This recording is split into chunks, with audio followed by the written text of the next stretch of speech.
it's rolling. Hey guys, welcome to the second day of spring. It's year 2013. If it's the present, then hooray. If you're in the future, then this is a little time capsule.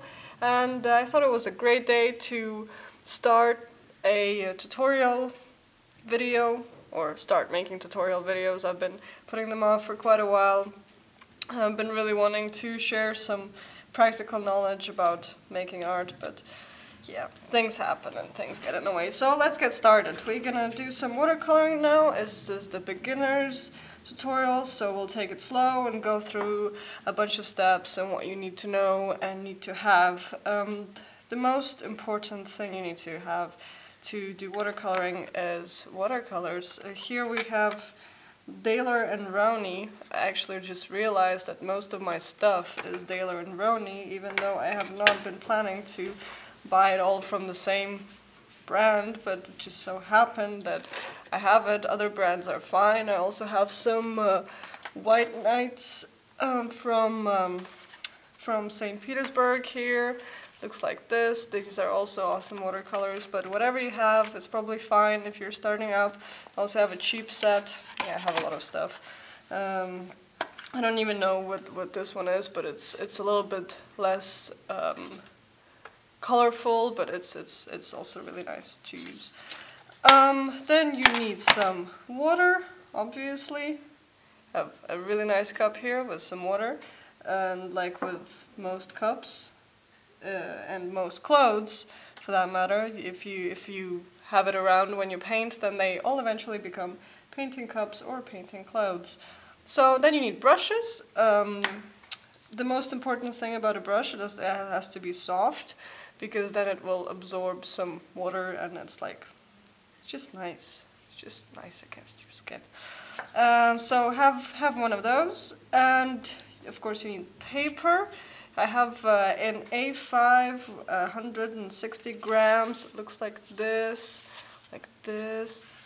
or yeah, I don't know. I'm filming it upside down. I'm not sure if I'm gonna turn it around, but yeah, some thick paper.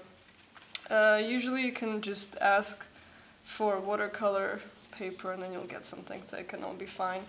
Then you need some tape, like this, or like this one.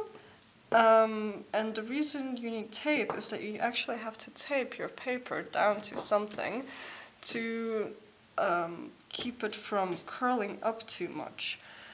And the reason it curls up is because when you put watercolors, I'm just gonna show you here, the edges, they curl up because the water expands the paper in some way. And it's like, you can have it like this, but it's just easier to put on tape and it will just expand, and as it dries it will calm down and be straight and nice. So yeah, and I found a miracle a couple of weeks ago, which is a masking fluid. I've only been doing watercolors for a short time, but and my biggest problem was to actually make a sense of depth and keep the white spaces white, and masking fluid is just brilliant because you can put it on. I'll show you how to keep certain areas white and then just go nuts with the brush and make something wild happen. The masking fluid kind of takes really badly on your brush, so if you're like me and you don't really have the attention span to clean them right away, you should pick a brush, preferably a cheap one that will be your masking fluid sacrifice brush, that you will just kind of kill and only use for masking fluid. See, this is how it looks. You can't focus, but it's awful. You can't paint with it anymore. It's ruined. But I use it for masking fluid because then it's just like, then it's this paint thing, brush, whatever.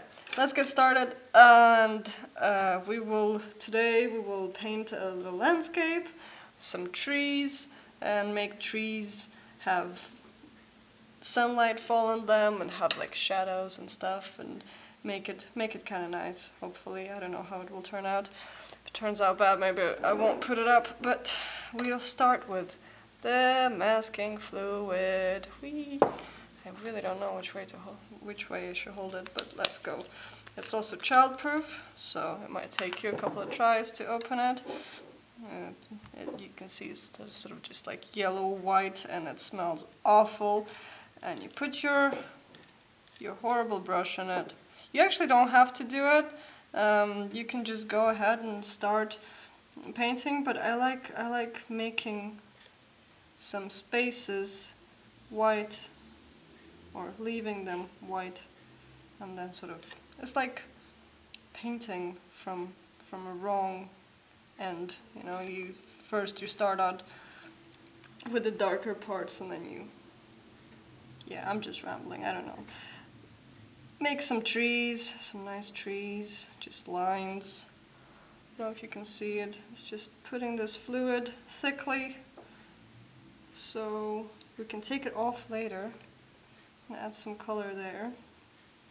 So I'm saying you don't have to do this. This is just an optional thing, but I like to. And I'm just going to show you how. And you will need to leave this to dry for a little while, because it needs to solidify and become like this plastic silicone consistency thing. So yeah. Actually the most important thing to remember with watercolors, funny enough, is that you have to use a lot of water. And it's been really difficult for me to learn because I've been painting with acrylics for a while, and you don't have to use a lot of water when you paint with acrylics. And you make some trees in the background. They start a bit higher up. Maybe they don't. You don't see all of it. And a little tree here. A little tree over there. Is that enough trees? Do we have enough trees? One more tree here. Okay, now this has to dry, and this will happen a lot. I'll do something and I'll be like, well, this has to dry for about 10-20 minutes, and then I'll turn off the camera and come back to you and be like, oh, look, 1 second passed, it's dry. But in reality, it's just a long time, and patience is very important to have when you're dealing with watercolor. It looks like this right now, and let's leave it to dry. Come back a little later. And we are back. The masking fluid is dry now. You can see it changed color. It went from being white to kind of this yellowish. And yeah, that's how you know when it's dry. Also that it feels dry. We can finally start applying some actual watercolors to this. And but before, we need to make a couple of decisions, because with watercolors you can't really do something and be like, oh no, I didn't mean it, I'll take it back, because you don't have any white. You can't put any white colors over the dark areas. So you usually start with the lightest bits and you kind of cover everything or parts of it, and then you just get darker and more intense as you progress through your drawing or painting, whatever. You have to decide on your source of light, because that will dictate which parts of different objects will be lighter and darker, the shadows, the contrast. So let's just say we have our light source here, put a little X mark like in this area that way, and all our shadows will be kind of pointing this in this direction from the trees or whatever. And we will begin some water, put some